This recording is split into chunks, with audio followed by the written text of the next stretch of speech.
What's up, guys? So I was wanting to do a video today because I'm waiting on my girlfriend to get out of class because I only had one class today because my other class was canceled. But I kind of wanted to do a review just because I like to do reviews. God, you couldn't see. Today I want to talk about the Pokemon Go Plus.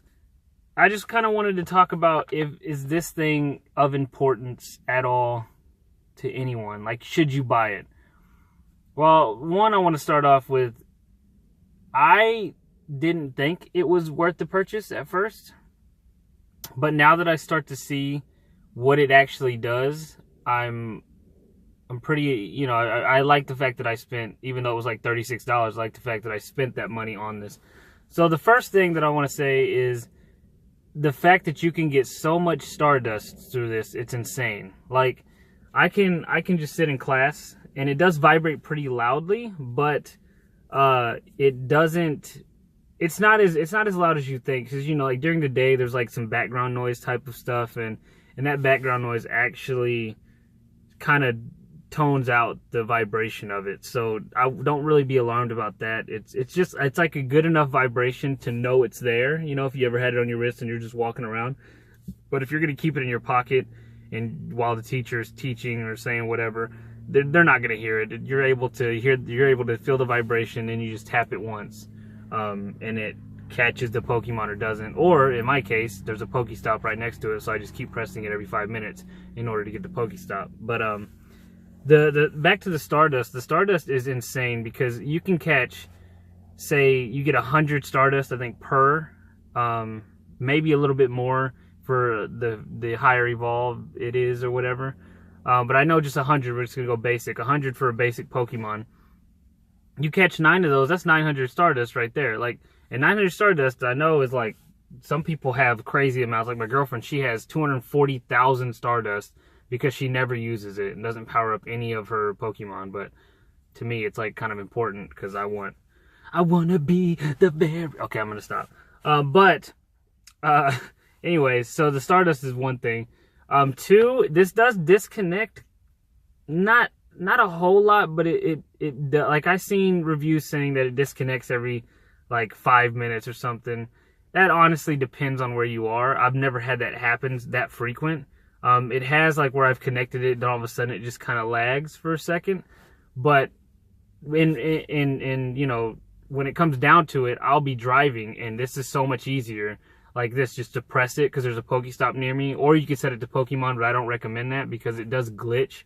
And once you get far enough away, it basically will still try to catch it, but 99 times out of 100 it won't catch it. So I don't recommend doing that because you're just kind of wasting balls unless you really want that 50 XP that you get for not catching them, or 25, I think. But as far as Pokestop, sometimes you can be out of range and it'll just show, like, it'll start beeping, but you're clearly not by a Pokestop, and you'll get it. Like, it's so random, but it does help, and it keeps you from driving and Pokemon going, which I do not recommend by any means because that's really dangerous. Because to me, that's worse than texting. Like, you're literally playing a video game while driving. That's pretty bad. But so since I don't do that, and I wanted kind of like a simpler way to where I can still pay attention to the road. Well, I have this on as a bracelet, and then as soon as I feel it, I just press it and then just keep driving. It's pretty nice. But so, like, the Stardust is good, and the timing out actually doesn't happen too much that I've noticed. It happens maybe once every hour, and that's even if you're using it for that long. Because in all honesty, you're not gonna be using it too much. Like, to me, this is a good, like, you set it somewhere, because you don't have to have Pokemon Go open. You just have to have it running in the background. You just set it somewhere, and then while you're playing your video game or doing your homework, you're just pressing this. As soon as a Pokemon appears, you either catch it or you don't. And usually they're Pidgeys and all types of Natus and whatever. So you're catching them most of the time. A lot of people say, when I'm guessing, that when they first came out, people were saying that, like, the catch rate was like 1 out of 10, and that's not how it is anymore. I'd still give it like a 50-50, but for most of the cases where I'm around with Pidgeys and stuff, I usually catch them like every single time. It's rare that something runs away from me, and it being like a Gyarados or something. People were so worried about, oh, you know, if you do this, then, or if you use it, and then what if it was a Gyarados and you don't catch it? Because you're not going to catch a Gyarados with this thing, I can tell you that right now. But how many people are around a spawning area of Gyaradoses? You know, not very many. Like, and if you don't have an app that shows you where all the Pokemon are around you, then I don't know, you're not really doing yourself a favor anyways, especially where I was from. You know, I came from Oklahoma, so I kind of needed to use that, but I never did. And then as soon as I get here to Washington, I'm using this app every day because it shows me all types of stuff. It shows me where Snorlaxes are, which is a big thing. It shows me where Tyrannitars are just world spawning. That's not the raids, that's world spawn. They're just spawning in different locations. And now the biggest thing people are looking for are unknowns, and of course I'm on this app that shows you where the unknowns, they rarely spawn. It's like 3 a day, but and I still haven't caught one because it hasn't been close to me. It's been like it'll spawn and then it's like 30 minutes away, but it only has 24 minutes left on it, you know, so it's like well, damn, there that goes. But and the last thing is you know, this thing is pretty just convenient in my opinion. Like, you're gonna spend $36 on it, I think. You want to check my price on that, but I know it's somewhere around that area. It's not 40, I know that. But you're gonna spend the money, and at first, you know, it's gonna seem like, oh, this is a terrible buy because I'm not really using it too much. But if you're a person that likes to drive, but you mentally you realize that driving and playing a video game is kind of bad, even regardless of if it's an app or not. I don't like to do that. So if you're a person that likes, or that doesn't like to do that as well, I recommend this wholeheartedly, 100%, especially if you're an avid player, like if you like playing.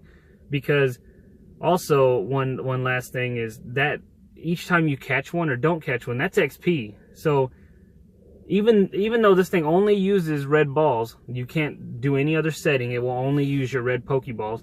Those are honestly the easiest to get. Like, you can go through a Pokestop and get 3 of them. So it's not, like, that's not that bad. People are always like, oh, I don't want it just using all my Pokeballs. Well, I mean, who cares? At the end of the day, you're getting at least, if you don't catch it, 25 or 50 XP. And if you do catch it, you're getting 250 XP. And for me, I was 25 or 26 or something.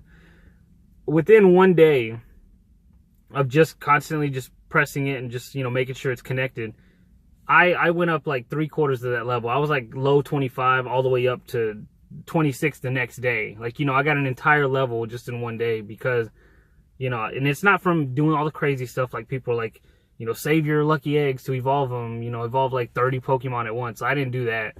That is a good idea, but I didn't do that. And also, you know, with these events coming, or the last event that just happened where it was like double XP, you know, you were getting like 16,000 just for catching one Articuno, which is crazy. But, you know, events like that are very good as well because you're getting double XP. Like, the entire time I was catching Pokemon that would be 250 or whatever. And, you know, I'm getting 500 XP just for catching that. That's a pretty big gain, especially when you see how the XP system works, you know, for Pokemon Go. But all in all, I do recommend it. Just if you've been thinking like, man, I do want to spend it, but it's just I don't want to really spend that money on it, and you've been wanting to spend money on something else. Well, I mean, I wouldn't necessarily say I would have bought this before I bought a video game, because I would have bought an Xbox One game before I bought this. But it was just one of those things where I finally told myself, you know what, I'm just get it because I'm playing it. Why not? So, and when I did get it, I do appreciate it a lot. I don't use it in a whole lot, you know what I'm saying? But I do use it, like, more than I thought I would. Not quite a bit, but, you know, more than I thought I would. Especially for GPS. That's another thing. GPS for this tracks way better, even when driving.